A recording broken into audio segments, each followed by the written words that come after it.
aussi président fondateur de Pompiers de l'Urgence internationale. Philippe Besson, bonsoir. Bonsoir. Vous revenez tout juste aujourd'hui d'une mission à Palu en Indonésie, quasiment 10 jours dans cette ville ravagée par le séisme. Quelles ont été justement vos missions?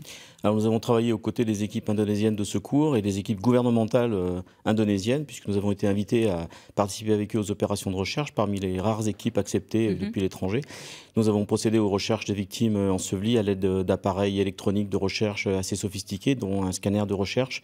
Et nous avons également procédé à la distribution et la production d'eau potable afin d'alimenter certains quartiers, certaines communes qui sont complètement sinistrées et très endommagées. Ce matériel-là dont vous parlez et que l'on va voir sur les images, c'est du matériel qui existe sur place, que d'autres ONG peuvent apporter?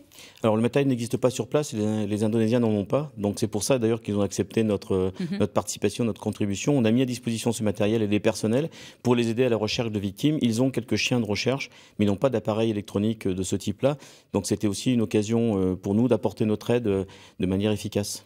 2000 morts, selon le dernier bilan, c'est un bilan qui n'est malheureusement pas définitif, j'imagine. Non, je pense que le bilan va augmenter dans les jours qui viennent.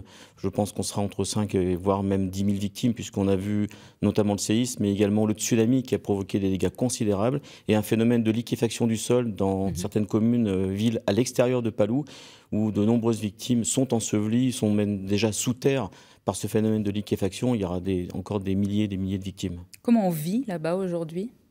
Alors ils vivent difficilement, bien que la vie commence à reprendre un petit peu son cours. Je dirais pas son cours normal, mais il y a les commerces qui commencent à réouvrir, l'alimentation en carburant qui commence à se faire. En revanche, il manque d'abri, il manque d'eau potable également. Donc la vie est extrêmement difficile et les gens vivent à l'extérieur de leurs habitations par crainte des répliques qu'on a ressenties d'ailleurs tous les jours.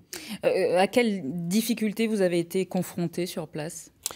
Difficulté logistique déjà d'arriver sur place, parce que partir de Limoges et arriver à Palu, c'est environ 30 heures de voyage pour arriver sur place. Mais tout s'est bien enchaîné finalement, on n'a pas perdu beaucoup de temps en fait, tout s'est bien enchaîné. On a pu arriver à Palu très rapidement et être engagé immédiatement sur la recherche de victimes dans l'hôtel Mercure, qui était en bord de mer et qui a subi le séisme et le tsunami. Alors vous en parliez, certaines ONG sont refoulées par le gouvernement d'Indonésie, quelque chose que vous comprenez ?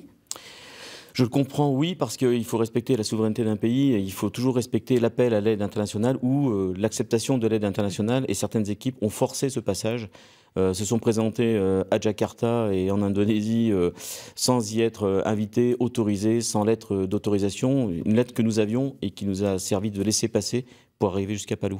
Vous allez y retourner ? Oui, on prépare certainement l'envoi de tentes pour les sinistrés qui en ont énormément besoin. Donc des centaines de tentes vont vraisemblablement partir par un avion gouvernemental du ministère des Affaires étrangères. Et on va essayer d'y envoyer une équipe. Lieutenant-colonel Besson, merci beaucoup.